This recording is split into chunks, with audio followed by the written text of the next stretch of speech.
too.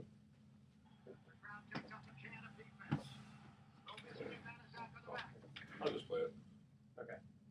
All right, so we do our 2 minutes. Yeah, there you go. Okay. And I can play around with this with it.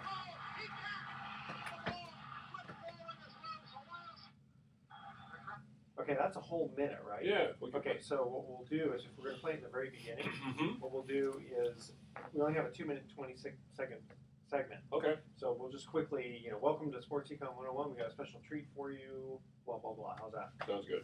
All right. Because most of the people listening to this don't know who Bill King is. They may not. Yeah, because they're out of the area. Even though he's, He's well known here, but outside of the Bay Area. Even though he's Hall of Fame, a lot of people wouldn't know him. No. That's true. Okay, ready? Yeah. All right, here we go. And you got that ready to go? I get ready to go. Okay. Yeah. And just put it right up to it, and then Yeah. Here we go. Welcome. You're listening to Sports Econ 101, the show where we discuss sports topics from a business perspective. I'm your host, Edward Brown, along with my co-host, Bruce McGowan, longtime sports radio personality. Now, today's show is going to be really kind of interesting because we're going to have who on the show? Now we're going to have one of the voices of the Oakland A's, actually the number one voice of radio on the Oakland A's radio broadcast. Ken Korach's been doing the games for 21 years and worked with Bill King, who was just named a couple days ago to the Baseball Hall of Fame as a top baseball announcer. And you have a little YouTube video or audio that we want to play. Yeah, this is Bill King was one. For those that don't live in the Bay Area, Bill King did not only the Raiders for 26 years and the A's for 21, but he also did the Warriors for 21 years. And this is a highlight, maybe the most famous highlight, the Holy Roller play. Listen to this play, this crazy play. I was at this game. It was in San Diego. Raiders are playing. The Chargers are down to their last play at the Charger 30-yard line. With seconds to go, they need a touchdown, and here's Bill King's call. The crowd takes up a chant of defense. Trubisky and Banaszak on the back. Slot right. Branch inside. Bradshaw, stay back. Here comes the rush. He sidesteps. Can he throw? He can. The ball. Flip forward is loose. A wild scramble. 2 seconds on the clock. Casper grabbing the ball. It is low. A fumble. Casper has recovered in the end zone. The Oakland Raiders have scored on the most seedy, unbelievable, absolutely impossible dream of a play. Madden is on the field. He wants to know if it's real. They said yes. Get your big butt out of here. He does. There's nothing real in the world anymore. The Raiders won the football game. The Chargers are standing, looking at each other. They don't believe it. They don't believe it, and they did believe it. It was a crazy finish, and I was lucky enough to see that game in person and actually be in the booth when King made that famous call. Pretty amazing. All right, at each commercial break, we're going to ask a sports trivia question, and let's see. This theme is going to be football, since we got a little honor of Bill King with the Oakland Raiders call there. Okay. And when we come back, Ken Korach from the Oakland A's is going to join us. Don't touch that dial. Sports Econ 101 will be right back. Sorry about that. That's okay. Yeah, let me see. Let me see how Do I'll you want to save maybe it. do it again? Possibly. Let me just see how it sounds. Yeah, Save.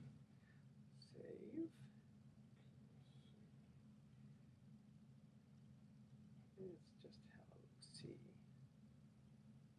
Get your big butt out of here. Get your big butt out of here.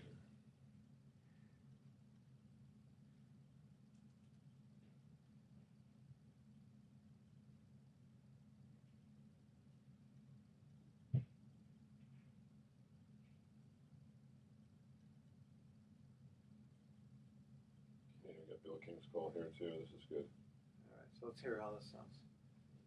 Welcome. You're listening to Sports Econ 101, the show where we discuss sports topics from a business perspective. I'm your host, Edward Brown, along with my co-host, Bruce McGowan, longtime sports radio personality.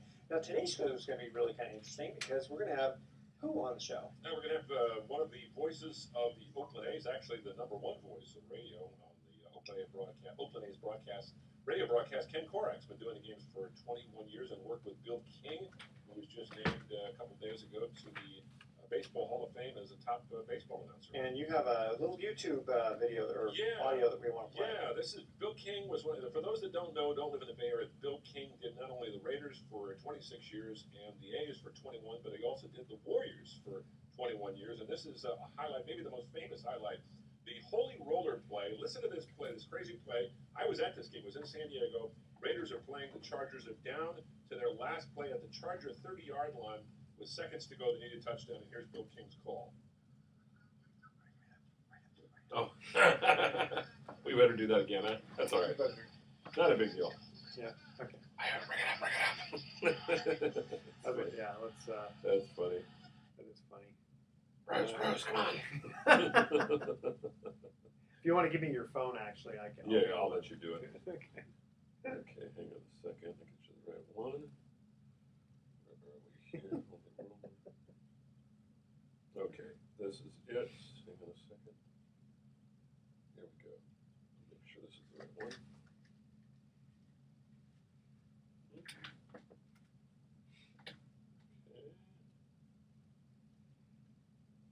Why isn't this playing?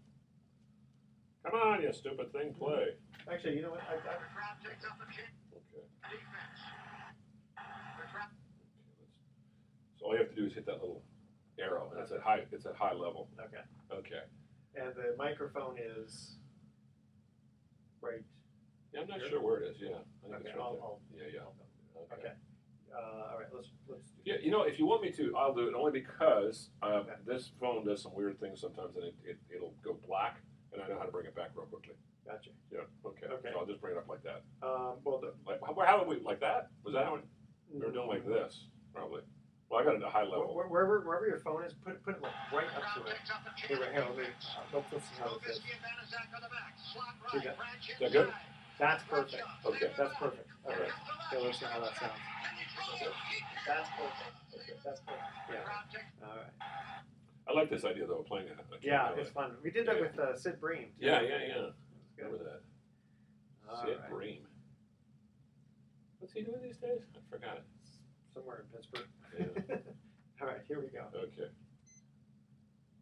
Well, welcome. You're listening to Sports Econ 101. You know our show. It's where we discuss sports topics from a business perspective. I'm your host, Edward Brown, along with my co-host, Bruce McGowan, longtime radio sports personality. And today's show is going to be really cool because who are we going to have on as a guest? Yeah, Ken Korach, the #1 radio voice of the Oakland A's, will be joining us. And Ken worked with Bill King, the legendary broadcaster who, if you don't live in Northern California, you may not have heard of him, but he broadcast the Oakland Raiders NFL team for 26 years, radio play-by-play. Golden State Warriors, before that they were San Francisco Warriors, for 21 years. And for 25 years, the Oakland A's. And he's just been named, Ken, to the Baseball Hall of Fame, which it's kind of sad because it happened 10 years after he died. But as they say, better late than never. And we have a highlight here from, this is maybe the most famous Bill King call. It's called the Holy Roller Game. And for those that haven't heard of it, it's from 1978. The Raiders are playing at San Diego. They're trailing by 6 points. There is 8 seconds to go. They have the ball at the Charger 30-yard line. I was at this game. I was a young broadcaster working in Eureka, sitting in the booth with Bill King and Scotty Sterling, his cohort. And let's listen to how Bill called this amazing play. Here we go. The crowd takes up a chant of defense. Trubisky and Banaszak on the back. Slot right. Branch inside. Bradshaw, stay with the back. Here comes the rush. He sidesteps. Can he throw? He can. The ball flipped forward as well as a wild scramble. 2 seconds on the clock. Casper grabbing the ball. It is rolled a fumble. Casper has recovered in the end zone. The Oakland Raiders have scored on the most zany, unbelievable, absolutely impossible dream of a play. Madden is on the field. He wants to know if it's real.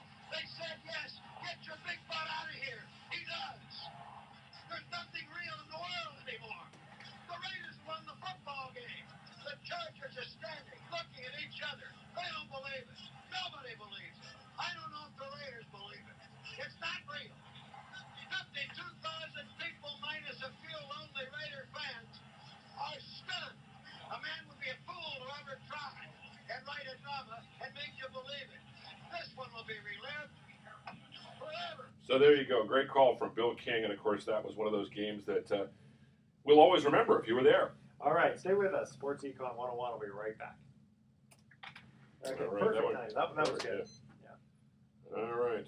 All right, let's go. And I put in a call to Saint. He wants to do the show, but he wants to wait until after the holidays. So Okay. that'll be fun. Did you watch the Warriors last night? I did. God, they just kicked the shit out of They those guys. just looked really good. They look so good. I mean, it's almost boring watching them play. You just expect them to win. You I mean, know- I'm just waiting. You know what I'm expecting? They're going to get to the finals, and we'll see if they win. And Yeah. they probably will. Yeah. They're just so much better than everybody else. Whereas tonight's Raider game, I'm really leery about this because the Chiefs are really tough to beat at home. They've beaten the Raiders 4 times. They're playing at home. They're 9-3. If they win this game, they win the division. The Raiders probably have to settle for a wild card. You don't want to have to settle for a wild card because then you have to play on the road the entire way. So if they could win the division, they win this game, you pretty much put the division away. You go 11-2, and those guys go 9-4. You pretty much have it locked up, and then they can afford to lose maybe one more game or two even. Yeah, who is it? Blake Griffin. God, he looked awful last night. He lost his composure. He got mad. He started pushing people around. He was terrible. Draymond and Durant just shut him down. Yeah. And Chris Paul was taking some awful shots. Yeah. They just looked. I thought the Clippers off to a great start. Maybe they're going to challenge the Warriors. They're not going to challenge the Warriors. Not that. No. It's 2 different teams. Very much so. Okay, so should we call Ken? Yeah, let's give him a buzz. Right. He's ready for us at perfect time. It's 2 o'clock. That poor little girl, man. She's got the fever, the upset stomach, the whole bit. No fun. You know how miserable little kids are when they get sick too. Yeah. And she's a good sport though. She can handle it well. Yeah. Hello. Ken? Yeah. It's Edward Brown and Bruce McGowan. Hey Ken. Hey, what's going on? How you guys doing? Good. It's How are you? raining up here. I'm fantastic. Thank you. How's the weather down in the desert? It's not bad. No, it's not. It's okay. It's probably 55 right now. Oh, nice. Now, 702, that's a Nevada number, isn't it? Yeah, he lives. Yeah, Ken, Nevada. Ken lives in Las Vegas. Ken.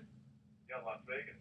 Okay. It's funny. We did our little introductory segment, and I played a highlight of Bill King's famous call from the Holy Roller play. And I thought later in the show, when we start a new segment, we'll play the highlight of Hatterberg hitting the home run. Maybe we can talk a little bit about that. Oh, that's great. And Yeah, you know, the other thing, Bruce, that's really been amazing is that remember when I was writing the book, and you transcribed Gibson home run for me. Right.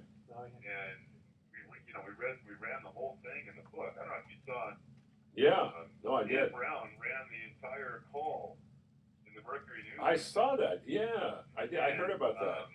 And I actually heard from Bob Rose. I sent out the email, and he said that one of the voters for the Frick Award actually was influenced in terms of his opinion of Bill by reading the transcription of the Gibson home run. Really? Wow. Wow. Yeah, so that's really a cool thing, man. So you had a real big part to play. Yeah. Well, that's kind of a neat story. Yeah, I was thinking about his call because it was so objective. You couldn't tell if he was the Dodger announcer or the national announcer. And the great thing about Bill was that if it was a great moment, it didn't matter if it happened, but the other team did it. And also, one thing I love Vince Scully, but Vince sometimes, because he did so much television, would back off the mic and not talk, and it would drive me crazy. If I'm a listener, I want to know what's going on. So yeah, you're right. It's true.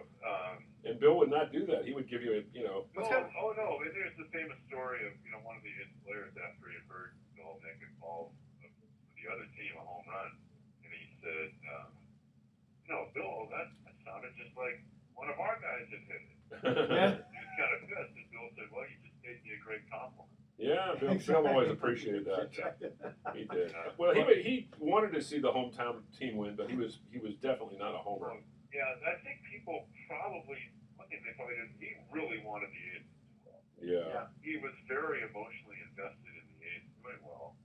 Part of it was that he was just a competitor. He wanted to be, and he wanted to broadcast. He wanted more people to listen. The more people that could listen, the better it was. Oh, sure. But when it came to being on the air, he really appreciated the other team. Yeah. Well, on the other team, there's no doubt. Well, Ken, I got to tell you, I really do appreciate you doing the A's.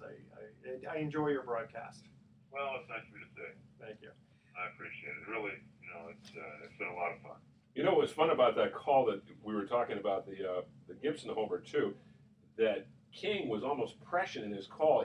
I think it was a 7 or 9 pitch at bat, and just before Eckersley wound up to throw the last pitch, he goes, "Eckersley has not thrown that backdoor slider yet." Exactly. And that was the pitch he threw. Yeah. Only Bill would know that, Was it Bill's fault?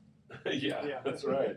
Well, Bill had done his homework. Yeah. So in fact, even in football, the coaches would confide in him and tell him about certain plays, and he would know stuff because he was so diligent with that kind of stuff. Yeah.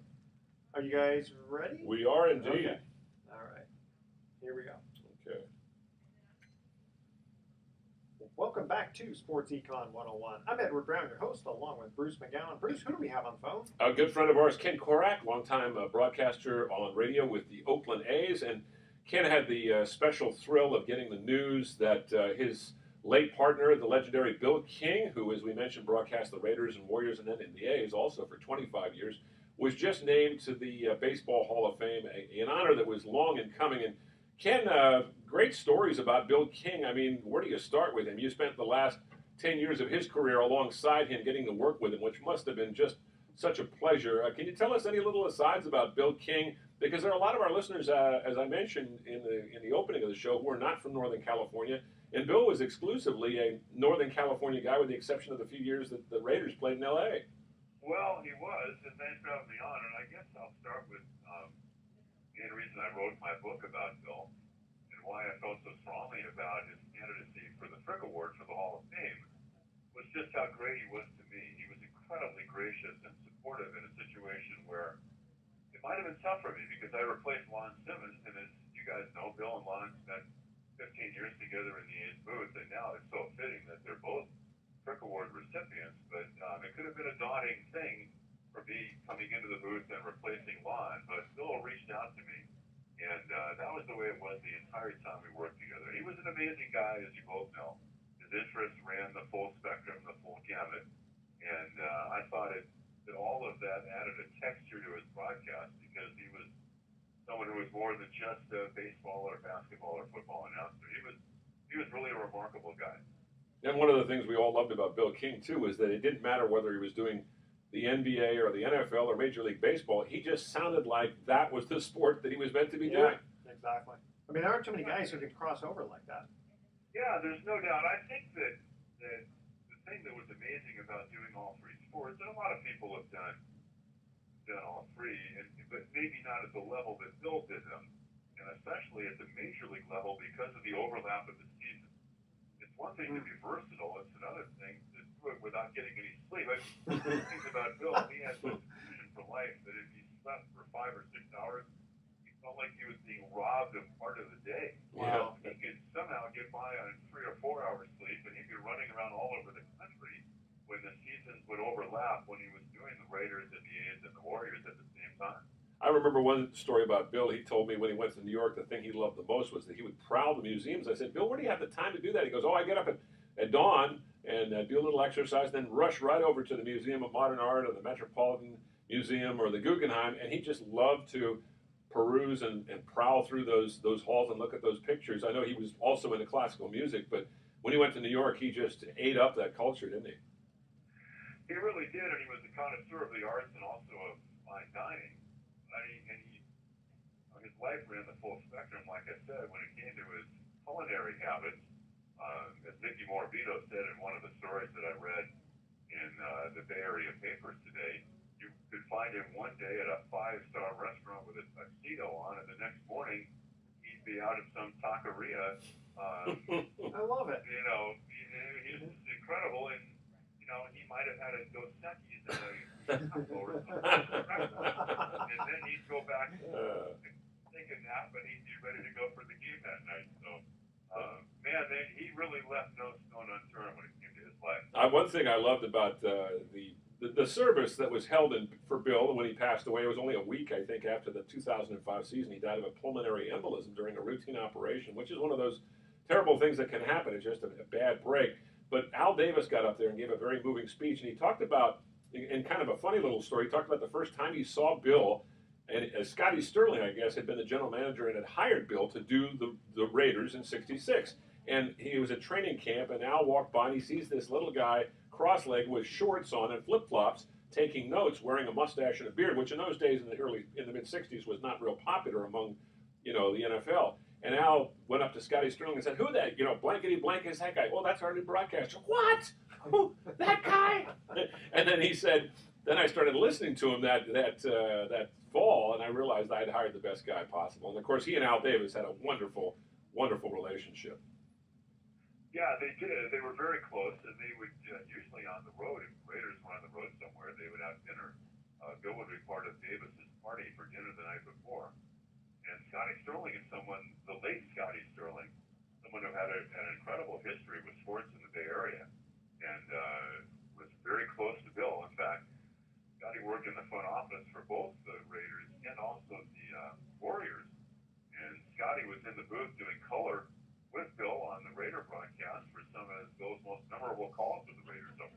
You know what's amazing about Bill's calls, too? Bill did not save anything from his broadcast. And I'm one of these kind of audio junkies. I have all of his great calls, especially from the Raiders, but a lot of the Warrior calls and certainly some from the A's later. And I played one of these highlights for Bill once, and he goes, I've never heard that before. He said, I don't even remember. He says, I sound like I was going crazy. I said, well, the game dictated it, Bill. But he always, for that great, especially with the Raiders, they had so many classic finishes with Ken Stabler throwing touchdowns or somebody doing something amazing. He always struck the right note. We played that Holy Roller cut earlier from the game in San Diego. And Ken, you've heard that highlight before. It just sounds almost as if it were scripted. I mean, the words just flowed so perfectly. It really was. And I think that one of the things about Bill is that nobody could describe a big moment like Bill. I mean, when a game was building to a crescendo, Bill King was the announcer that you want on the air, and you could point to so many things that he did, including Scott Hatterberg's home run to win the 20th game of the A's winning streak. So when a moment needed to be crystallized, Bill King was the person you wanted on the air, and he could be equally energized if the call went against his team. He was very invested in the A's winning, emotionally involved with the franchise and also the club, but he always felt it was important to give the opposition a due. And even if a big play at the end of the game went against the A's, it didn't mean that Bill wouldn't leave the booth with a sense of excitement from just having the thrill of being in the moment and calling a play that might have decided the game. It was fun listening to you guys working together, too, because I know towards the end of his life, Bill was having some problems actually seeing, and of course, following a baseball, which is so small, and you're 400 feet away or whatever you are in the broadcast booth. I know he relied on you, but did he ever actually have to use you to tell him where the ball was? Because I know Well, there were times, and you know what? It also happens for someone that could be a lot younger because there are ballparks where the glare can be really tough. Yeah, that's true. I remember doing a game the first year that Comerica Park opened at twilight in the summertime, and the sun was setting, and it was impossible to see the ball. And it wasn't just Bill. I've had a similar thing happen during a day game late in the season in Texas. I remember one time in Detroit when Bill said, I can't see the ball when it gets to the outfield, so when I'm in the middle of the call, you just pick it up and finish up the call for me. I said, Bill, you're the greatest broadcaster who ever lived. I'm not going to step on your call. Jump in the middle, and he was fine, and we just had the kind of relationship. One of the great things about Bill was that I think your story, Bruce, illustrates that there was no ego at all. Yeah. It was all about just getting it right. It didn't matter if I said it or he said it or whoever said it. He was dedicated to making the broadcast as good as it could be. So he didn't come to the table with any sense of, it's got to be me who makes the call. It was all about just getting it right. Gotcha. Yeah. Tell you what, when we come back from break, we're going to play that Scott Hatterberg home run, but by Bill King. And here's our first trivia question. We are talking football here. Now, Ken, when we ask the question, if you know the answer, don't say anything yet. We'll let you answer when you come back, okay? All right, so here's the question. Almost everyone knows who played in Super Bowl I and the outcome of that game. But who did the Green Bay Packers and the Kansas City Chiefs defeat to reach Super Bowl I? Good question. That's our question, all right? And you need to email Edward at sportsecon101.com the answer to that question. And when we come back, we're going to play the Scott Hatterberg home run announced by Bill King. And then we'll also have Ken talk about what's going on with the Oakland A's. Don't touch that dial. Sports Econ 101 will be right back. All right, so that's our second segment. Save this file, and then we'll get right into it while you're finding that. Okay.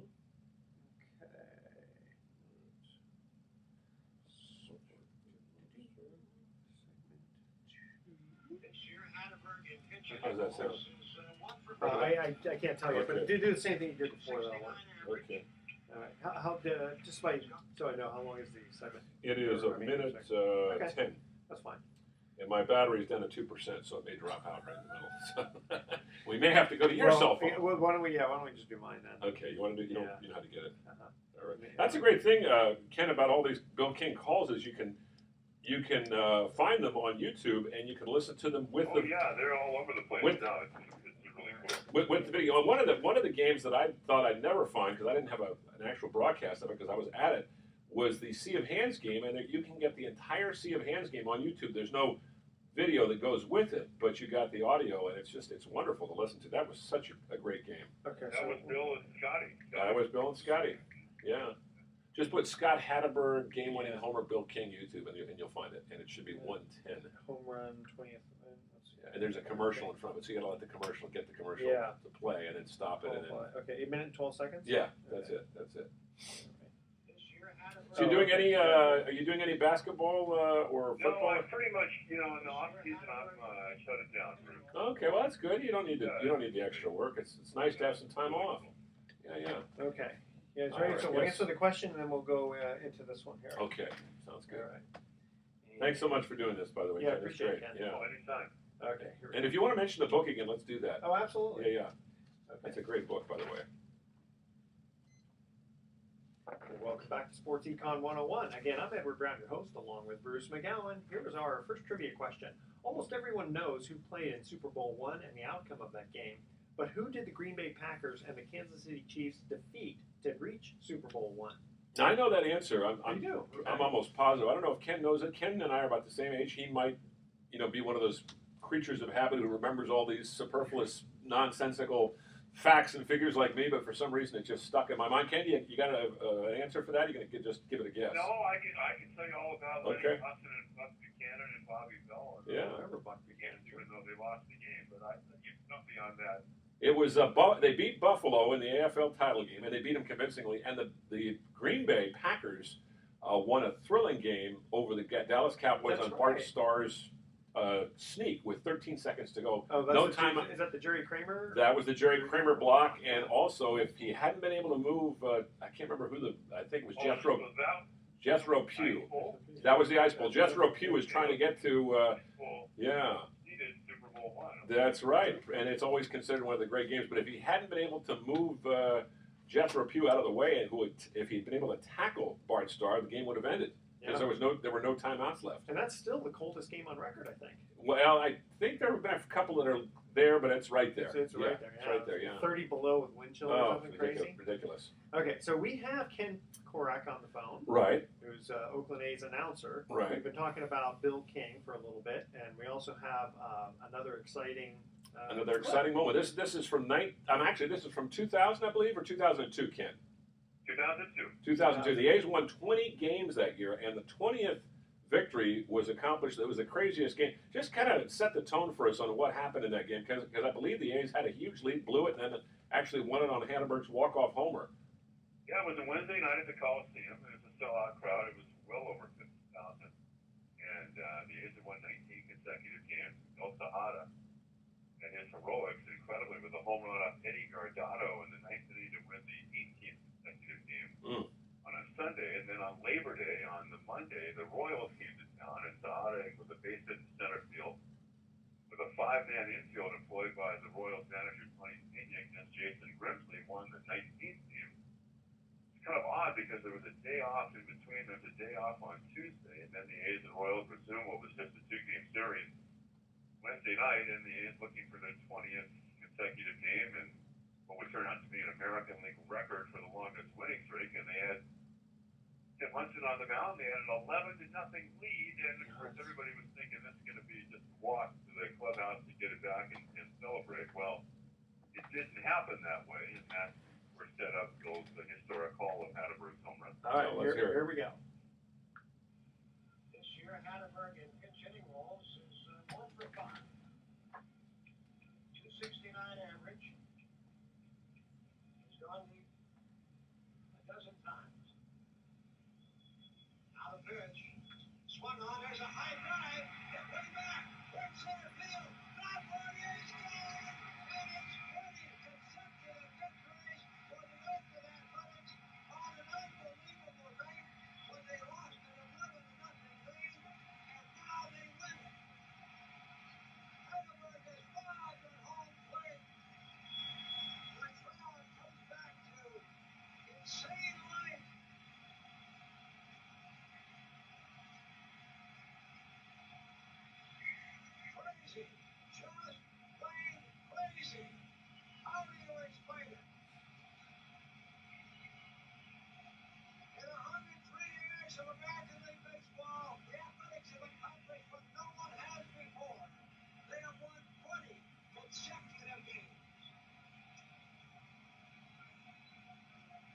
Oh, a great call by Bill. And, of course, you were alongside for that that moment, Ken. I actually was not. Oh, you weren't? Not, but it was the only game that I missed all year. Is that right? You missed? What were you doing? Were you sick or something? No, it's a long story, but the whole story of the call and the winning streak is layered. I'm not sure if it's that interesting, but Bill was on vacation that weekend of Labor Day. And that's the only reason you hear my voice in the movie in Moneyball, with Tejada hitting the heroics I mentioned with the 18th and 19th consecutive games. Although Bill's friends and family had suggested maybe you might want to come back and work those games because this was history. The A's were on the doorstep of history. And Bill was such a gentleman and so gracious. He said, no, I committed to missing those games, to staying on vacation, and those games are Ken. He deserves to have the shot to be the lead guy for those games. Well, every year around that time, I had planned on taking a day off around Labor Day because it coincided with our wedding anniversary, my wife Denise and me. Nice. Also our daughter Emily going to school for her first day at school. Sure. And I wanted to be with my family, my wife and daughter, for our anniversary, and our daughter starting school again in the fall. And so I had planned on taking that day off on that Wednesday. And it was the only day that I took off all year. And I remember calling my wife and talking to her after the A's had won the 19th straight game, and we were talking, we were considering, well, should I stay and do the game? And then I thought, Bill had taken the time off and had missed those games leading up to the 20th game. Bill and Ray Fosse had planned on doing that 20th game because the game was on ESPN. There was no local television. And I thought, okay, I've already committed to doing this, and I'll take the night off. And it worked out just beautifully because Bill had been so gracious in staying on vacation and so fitting that he came back and was able to make really what I thought was the call of a lifetime. And really the punctuation in his career. And if you look at the movie Moneyball, that call has been immortalized because of the movie. So many people saw it, and the producers of the movie, I think, were able to almost work back from there because they had this incredible climax to the A's winning streak, and Bill's call being the perfect exclamation point. Boy, you're a smart man because happy wife, happy life. That's a key. Oh, speaking of wives, Bill was married to the same gal for many, many years, and I know, he was on the road a lot, but it seems like whenever he had some time off, boy, they had such a great time. He was, I don't know if you mentioned this, I don't think you did, Ken, but he loved to sail, and he had this 36 or 38-foot boat that he docked in the Sausalito estuary just across from the San Francisco. And in the off seasons, or during the summers before he became the broadcaster, he used to love to just prowl the bay and go out up and down the coast on that boat with his wife. Yeah, they sailed up to Alaska and back. They sailed to Hawaii. He literally sailed the Black Sea. A lot's been made of Bill sailing for good reason because he loved it so much. Some of it has been exaggerated. He never actually really lived on a houseboat in Sausalito. But let's face it, if anybody was going to do that, it would be Bill. He had the good look for it, too. I remember Russ Hodges. I got to know. They lived on the boat for a brief stretch when there was a problem. I think they might have had a fire or something was going on with their house. And they had to move out. They lived in the harbor for just a brief stretch. And like the misconception that he actually got a technical foul over the Mother's Day game when he delivered that X-rated tirade against Ed Rush. He didn't receive a technical foul, but it's such a great part of the story that I'm willing to let it slide. Yeah, tell us that story because some of our listeners are going, what's Ken talking about here? This is going back to the 1970s, I believe. Yeah, it was 1968, I think. Okay. I'd have to go back and check the chapter in the book, but in 1968, the Warriors were playing the Seattle Supersonics in Seattle, and it was a game of tremendous emotion that wound up going into overtime. And Bill, of course, was an unbridled individual when it came to his feelings about the officials or umpires in baseball. Bill and authority figures are like oil and water. So the game got really intense and emotional, and Bill at one point was so incensed with Ed Rush that he ripped his headset off, and he thought that the engineer had actually muted the crowd mic. That did not happen, and so as Bill delivered this X-rated tirade, it was picked up by the crowd mic and picked up over a a very strong signal in Northern California and heard live and direct by a lot of people. Now, it's interesting. They say that he was fined. I think the story goes that Walter Kennedy, the NBA commissioner at the time, actually levied a fine against him for the verbiage, but that Franklin Muley said, "We'll pay the fine gladly." That's the story, exactly. Anyway. And Hank Greenwald got fined a couple times. Remember Hank? Oh yeah. Break and they worked together. And Franklin Muley said, "I'll pay the fine." And I think the reason that J. Walter Kennedy was fining these guys was he was hoping that the fines would shut those two guys up. So Franklin had their backs. Yeah. And so Franklin had this great deep respect for Bill. Yeah. He was actually listening to the Mother's Day game. But the great sidebar story about that was that Ed Rush and Bill became friends, and Ed Rush has the highest regard for Bill. Very cool. I interviewed Ed for my book, and I had to ask him, what were you thinking when Bill was screaming at you the X-rated tirade? And we had a great time talking about it, and that was one of the great interviews, I think, for the book that provided some of the background for that, the chapter in the book on Mother's Day. And Ed Rush actually would send Bill a Mother's Day card. That's great. I love it. On the anniversary of that fall, which is... That's great. Like, God, it was December of 1968. Wow, right about this time of the year. Right about this time, yeah. So, Ken, stay with us. We're going to cut to another commercial break. When we come back, I want to ask you, what's going on with the A's, because obviously you're quite involved with them. All right, here we go. Who was the first NFL tight end to catch 10 or more touchdown passes in 4 seasons? All right, that's our question. Stay with us. You're listening to Sports Econ 101. When we come back, we're going to ask Ken Korach about what's going on with the Oakland A's. All right. Save this bad boy here. Yeah, I was just reading about Matt Holliday saying, "I'll go to the Yankees under one condition: don't ever trade me to the A's." Did you see that? There's one team that he had a no trade clause for. It'd be kind of interesting to kind of mention that a little bit. It didn't go well for him with us. No. Yeah, he just wasn't. He just didn't fit in, did he? No, it didn't go well. Yeah. I know the Giants don't really care for him either. Yeah.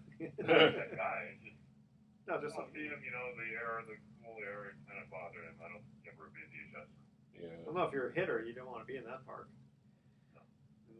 Look in the daytime. That's true. Yeah, that is true. I think I always want to play at Wrigley. Don't they have a short porch? Yeah. Exactly. Did you enjoy the World Series, by the way, Ken? It's nice to hear our buddy Pat Hughes got to call after so many bad years with the Cubs. Got to call the winning moment. It was great. It was a finalist for the Frick Award. Yeah, Pat's such a good guy. Actually, when you were talking about happy wife, happy life, many months ago, I purchased tickets for the Lion King for my wife and me, not knowing that it was going to happen to be on Game 7. So I'm thinking, okay, well, no big deal. I'll record the game, not know anything about it, and then watch it, right? And lo and behold, my DVR, the people at Comcast or DirecTV, AT&T, messed it up. Oh no! I still don't know who won. It was awful, terrible. Okay, here we go, guys.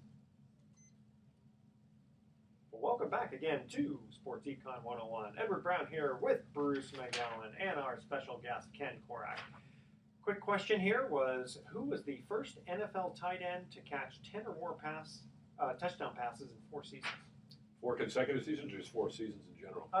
Guessing it was 4 consecutive. I'm going to take a wild guess and say Dave Casper, but I have a feeling it wasn't Dave Casper. No, it was after that. Ken, you have any idea? Well, Edward, I was going to say John Mack. No, it was actually pretty recent, actually. Oh, more recent. Much more recent. In fact, he's still playing. Still playing? Yeah. Gronkowski? Yes. Rob Gronkowski, who is out, actually, he's out for the season. Yeah, but he still gets credit for that. Yeah, he still gets credit for that. Wow. Okay, so we have Ken Korach, who's the announcer for the Oakland A's, on the show now, and actually he's been with us the whole time. We've been talking some about Bill King. Bill King, yeah. And so, Ken, tell us what's going on with the Oakland A's for this year. Well, it's a good question. I mean, we're still 2 months away from the pitchers and catchers reporting. I think much of the news involved what was going on behind the scenes in the front office, and that is that the A's have a new team president.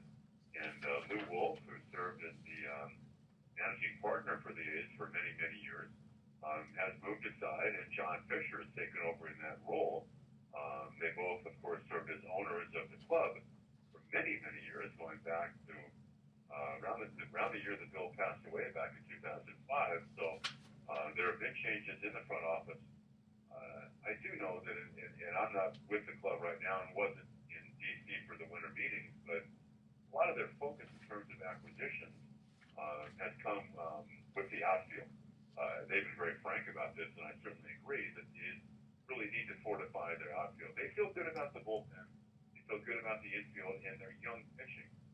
They have some very good young pitchers that I think could provide or help make up the foundation for a club that can contend down the road.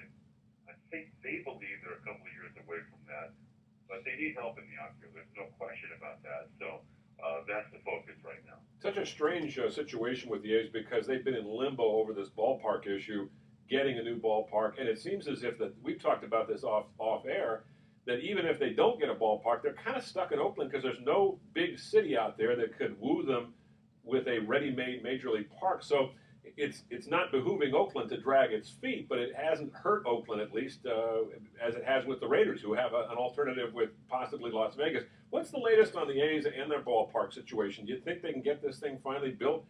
I do, and I think that part of the reason why there's been momentum in that direction is what's been happening with the front office. I think there's a real focus on this now.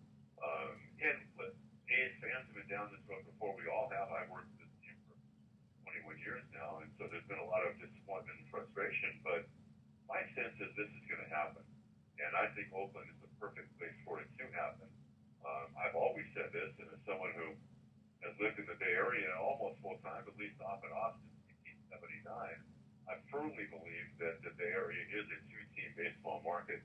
I think two teams can flourish. It's happened before. And I think I'm not saying that automatically that a new stadium is a panacea for every franchise. I think in the case of the A's, it will be.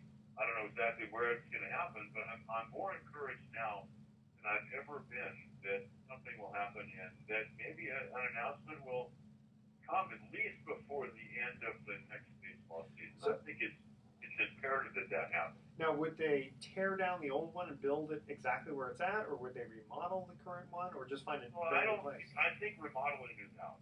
There's no question that they really thoroughly considered that. But the infrastructure at the Coliseum is such that it would be, it would be much too much of a hassle, and it would be cost prohibitive to go in there. I think. Just retrofit. That's what I've been told by the A's. Go in and do a remodel. Well, also you have the Raiders who are there. Yeah. Yeah. Well, it's funny. I know I'm old. When I can remember when a stadium was built and then potentially being torn down. Yeah. That's sad. Yeah. So I don't. There's no question that the Raider situation plays a part in this as well. I think the easiest thing to do for the A's, let's say the Raiders weren't there, and if the Raiders would have moved to Las Vegas, perhaps you could facilitate getting a new stadium built on the grounds of the Coliseum a lot easier. But there's a lot of work to be done from that standpoint. And obviously, there's been some momentum in the East Bay for the Raiders to stay there. So I think there are a lot of variables in terms of how this is going to work out. But also, there's so much land that's needed, and land's very expensive. I mean, I don't know where else you'd put it besides where it's at. Well, they're talking about, I guess, the Howard Terminal south of Jacqueline and Square. And as you mentioned, there's not a lot of land there. But I mean, could you fit it in there, kind of like the Pac-Bell? Yeah, you could. I'm not sure. No, I'm not an expert on the stadium, but there are certainly issues with the environmental reports and getting everything done that you have to do behind the scenes to make sure that you can actually build somewhere. And then there's the egress and the egress and the bar situation. Well, why not just tear it down? Well, you can't do that though as long as Raiders are there. You can't tear it down because if they can get them to play somewhere. Where else are they going to play? The 49ers aren't going to ask them to come down. Downtown Oakland. I know there's a high school football stadium close by. Area around Laney College, I think people have talked about. Yeah, that's where Frank Ewell Field actually was, right in the Laney College Park. Used to play there in their infancy, right? Yeah, they did. We'll have to wait and see what happens. The East Bay sports situation is interesting too because all three teams are kind of on the rise. The Raiders certainly have been a huge surprise this year. The Warriors are the best team in the NBA and coming off of a spectacular season. And the A's, despite all their problems of late, have shown that they can put together winning teams quickly. So it's really a great time to be a fan of East Bay teams, isn't it, Ken? It really is, and I think also that Bill King becoming the Frick Award recipient really gave the A's fan base a boost of energy too, and that's one of the reasons I think that Bill winning the Frick Award has been so meaningful because he meant so much to the fans, and so it's just a great time. Obviously, the Raiders and the Warriors are playing great. We hope it happens for the A's again, but the A's have something to really celebrate with Bill King as well. So, Ken, let me ask you from an economic standpoint, the A's are notoriously known for a very low payroll, but yet somehow they get these, except for the last couple of years have not been terrific, but they usually can put together some pretty good teams. Why is that? I mean, there's only so much Billy Beane can do. Well, they made a movie about it. Yeah. They Matrix. Wrote a best-selling book about it. I've been very fortunate. The A's during the time that I've done the games have been in the postseason 8 separate times, and so they were at the forefront of a lot of the revolution when it came to analytics and advanced statistical analysis, and they did a really good job with that. And you have to have really good people in your front office. And I really do think that there's so much made of the payroll, and believe me, Billy would love to have a payroll of $150 million. David Force, of course, the GM as well. But there's still a place for good development and drafting, good coaching, instructing in the minor leagues, being very smart in terms of your acquisitions. The A's franchise, they don't have a whole lot of room for mistakes. There's no margin for error. But I still think that you can play the game the right way, even if your payroll isn't the size of some of the behemoths that you see in the game today. But there's no doubt that if they were to get into a new stadium, that the revenue stream would increase. Yeah. And some of the criticism, and it's hard, I understand the frustration of the fans when you invest emotionally in a team, and then you see some of your best players moving on. And it would be great for the A's fans to have players they could latch onto and know that they'll be staying in the organization for a longer period of time. I always thought it was a good idea to pay him kind of a base salary and give him bonuses based on performance. Well, I'm not even sure. There are certain restrictions on that. There are certain incentive clauses that players have. A lot of them revolve around games played, things like that, where if you are able to play a certain number of games, then maybe a bonus would kick in, or your salary for the next year would kick in. But there's a major league minimum. Yeah. You can't just pay a guy $100,000 if you want to. No. I understand about paying a minimum, but part of the problem with the number of games played is some of that may not be under your control. I mean, it's the manager who decides, who's going to play. And it also can create some conflict. I'm not a huge fan of it, to be honest with you. Okay. So, it's listen, the economics of the game. They just ratified a new labor agreement, so there'll be 5 more years of labor peace. But it is a very complex thing when you talk about salaries. And the other thing is, when you spend a lot of money on a player, man, if you're the A's, you've got to hit on a guy like that. And they spent $30 million over 3 years for someone like Billy Butler. It didn't work out. Yeah. You had to let him go last year before the end of his second year of the deal. So, like I said, you really can't afford to make too many mistakes if you're a team like the A's. Yeah, we're getting short on time here, but we're talking with Ken Korach of the Oakland A's, the very fine broadcaster. And we mentioned at the top of the show, we talked a good deal about Bill King, his partner, who passed away 11 years ago, but who just recently was named the Ford Frick winner. That means that he's the top baseball broadcaster this year to be named to the Hall of Fame. And one thing we did mention about Bill, he did not like going, and it's no knock on the good people of Texas who might be listening to this show, but he just did not like going to do games in Texas because was it the weather down there? What was it about Texas that just turned Bill off? Because he never went to Texas.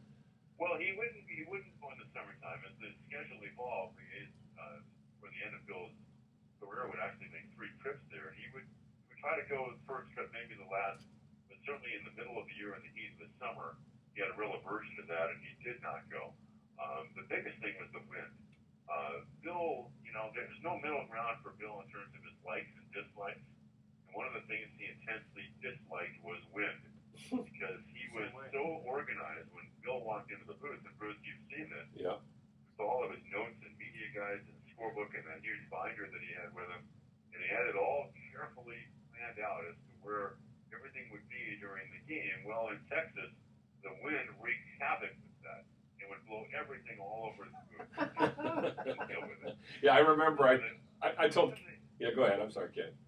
The other thing is that it's a difficult place to work, especially at night because you're a long ways away from the field. It's just not a real comfortable place to be in. So Bill was much more comfortable staying at home while the A's were there, at least in the heat. It was it could be oppressively hot and windy there in the summertime. Yeah, of course, I was telling Ken off air a few days ago, I was sitting in the booth in Denver where I was going to school and college and doing stats for Bill whenever the Raiders would come to Denver, and one time the wind blew into the booth and blew everything every which way, and Bill turns off his mic and turns around and just looks at the sky and he goes, and he just uttered He handed out the expletives. Yeah, the expletives, and they were flowing. We were all like, whoa, this guy is P.O.'d. No, that's true. There was a volatile side for Bill. He didn't hold anything back. Looked great about it. Yeah, he was real. There was no question. It was authentic. There's no question. Yeah. Well, Ken, thank you so much for joining us. That's Ken Korach from the Oakland A's And you can hear him on the A's broadcast if you want to listen to MLB.com if you're out of the area. You wrote a book, so we want to kind of help promote that. What about Bill Ken? Yeah, well, it's titled Holy Toledo, Lessons from Bill's Game Renaissance and of the Mind. There you go. It is available on Amazon. Great. Thanks again, Ken. Appreciate it. Thank you, Edward. All right. Bruce, it's great to be with you. Great to be having you on the show. Yeah, Ken's book is wonderful, too, and I have to say that I was lucky enough. He quoted me a couple of times because I had some good Bill King stories. Having known Bill King for so many years, you can't help but have a few good stories about the man. Yeah. All right, here we go. Here's our last trivia question about football. Football. What is the name of the NFC Championship trophy? Ah, yes. Good one. Right? Yeah. Okay, we all know what's the Super Bowl one? I think it's the Burt Bell Trophy, isn't it? No, it's that. Vince Lombardi Trophy. Lombardi. That's right. Okay. That's right. All right, so that's our question, though. Yeah. What is the NFC Championship Trophy? Email Edward at sportsecon101.com. The answer to that question. Don't touch that dial. SportsEcon101 will be right back with some closing comments. It used to be the Burt Bell Trophy. Is that what you see? That's what it used to be. Well, the NFL Trophy before the two leagues merged. Yeah. That was good. Ken was good. Yeah, he was a good guy. He's very likable. He and I are about. I think he might be a year older or a year younger than me. I'm not sure. We're about the same age. Yeah. But it's interesting. Our careers have sort of followed down the same path. He worked in the small markets and then worked his way up. And he was really into play-by-play. I should have gotten into play-by-play. I think I told you. If I had gotten into play-by-play, I never would have gotten back to the Bay Area, I'm sure of it. Because, just the opportunities here, there are just not that many. Gotcha. So I'd be living in some place like Chattanooga or, Mobile, Alabama or Houston, Texas or someplace, that I really wouldn't care to live. See, but you have a much better life. Yeah, and you might not have met Colette. I wouldn't have met Colette. See? That's right. And then Molly and Gus. Gus. Yeah, Gus. God, the whole menagerie. Jeez. All right, so Tell you. to close this thing off, I want to... Put this puppy away? Yeah, there's one quick thing I wanted to mention about Draymond. Draymond. Here we go. Welcome back to Sports Econ 101. Last time for today, I'm Edward Brown, your host, along with Bruce McGowan. Last trivia question we asked was, what is the name of the NFC Championship Trophy? That's a good one. It used to be the Burt Bell Award before Vince Lombardi retired and passed away in the early 1970s. But I'm stumped. The George Halas Trophy. George Halas Trophy, yeah. Well, George Halas, of course, was one of the original founders of the NFL, played with the Decatur Staleys, who later became the Chicago Bears, and coached the Bears to some championships. Very good. Now, before we cut out and get our thoughts for the day, I just wanted to mention one quick thing. Draymond Green does not like the new rule of the, quote, unnatural body moves and makes, James Harden using his non-shooting hand to move an opponent aside. He was kind of saying, well, what about that? Yeah. But what I think he's missing is the fact that the NBA is trying to protect players from getting kicked in the groin. Yeah. That's James Harden moving his hand is not going to really injure anyone. I think that the whole thing is, if you've seen Draymond Green, that he reacted negatively towards LeBron James, who was stepping over him, and Draymond just kind of threw his foot up at LeBron and got suspended, and it cost him the game. It probably cost the Warriors the championship. Yeah. So Draymond's got to watch himself. He's a high energy, high emotionally, kind of. He runs the gamut in terms of his emotions. So it's kind of hard to bottle that up. He's not that kind of a guy. But I mean, you watch him shoot. And you can tell he's not purposely trying to kick anybody. No, but he have to learn. He kicks his leg out. It's almost a reflexive thing. It's part of his. But I don't think he did that all the time, though. I don't know. I think it'd be interesting to ask him that. I'll have to ask him that next time I go to a Warrior game. I'm sure Scott Adams kind of protects himself every time he's going down. Yeah. Okay, here we go. Thoughts for the day. A clear conscience is a sure sign of a bad memory. I like that one. Like that.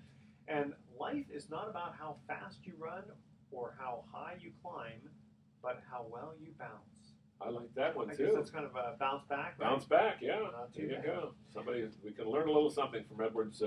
We call these Edwards axioms, or yeah, well, the words of wisdom. Day. Where do you get these things anyway? I'm just curious. I just look them up, but actually, there's one I invented, which I've never seen before, and I'm going to take credit for this one. That is, honor is given, but respect is earned.